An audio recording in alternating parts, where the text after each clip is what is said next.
Hello everyone. Welcome to Polity Simplified series of Jnandeep Academy. We are studying Article 19 of Indian Constitution.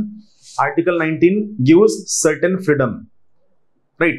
So यामध्ये जो 19 मधला जो first clause मधला second clause आहे, freedom to assembly, that is your right to assemble, but this assembly should be peaceful and without arms. काय करतो तुम्हाला article 19 च्या पहिल्या क्लॉज मधील क्लॉज बी तुम्हाला फ्रीडम टू असेंबल देतं, पण ही असेंब्ली कशी असावी? पीसफुल असावी, without arms in your hand असावी, निशस्त्र असेंब्ली असायला हवी. पण हा फ्रीडम तुम्हाला असताना there are certain restrictions on this freedom.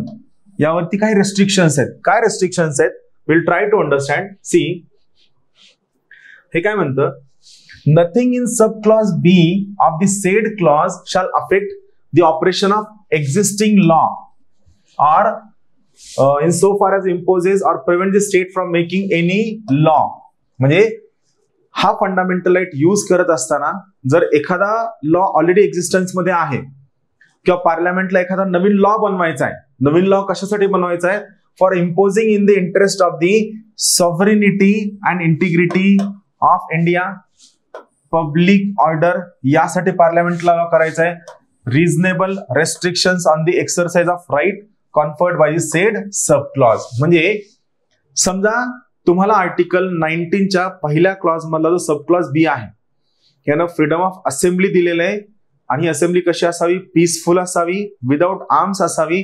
पण हा फंडामेंटल राईट यूज करत असताना जर समजा पार्लमेंटचा ऑलरेडी असणारा एखादा लॉ आहे किंवा पार्लमेंटला एखादा नवीन लॉ करायचा आहे, कशासाठी?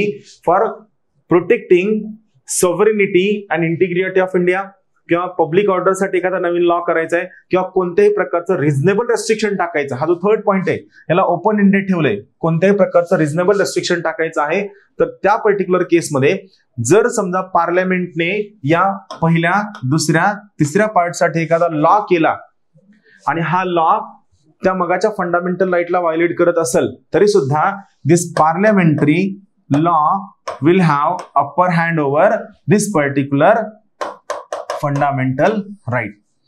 बेसिकली हे जे 3 पॉइंट्स मी सांगितलेत, these 3 points are restrictions upon the fundamental right to assemble at a place in a peaceable manner without arms. That's it. Thank you.